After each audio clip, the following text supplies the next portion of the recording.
प्रयोगामध्ये जेव्हा कुंडलिनी जागृत होते, इथे दाखवलेलं नाही आहे कुंडलिनीचं चित्र, पण जेव्हा ती जागृत होते तेव्हा ती 6 चक्रातून जसं काही एखादा सूत्र अनेक मनातून आपण काढावं तशी ती निघते आणि शेवटी हे जे टाळूचं स्थान आहे त्याला फॉन्टेनेल बोन एरिया म्हणतात, त्या जागेतनं ती छेदून ब्रह्मरंध्राला छेदून ह्या सर्वव्यापी शक्तीला एकाकारिता तिला प्राप्त होते.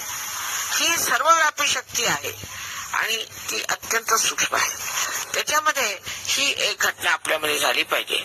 जसं हे एक माझ्याजवळ यंत्र आहे, मी याच्यात बोलत आहे कारण ह्याचा संबंध मेनशी आहे. जर हा संबंध तुटला तर याच्यात बोलण्यात काहीच अर्थ राहणार नाही. तसंच होतं जेव्हा आपला संबंध या सर्वव्यापी शक्ती बरोबर होऊन जातो तेव्हा एक महान परिवर्तन आपल्यामध्ये येतं.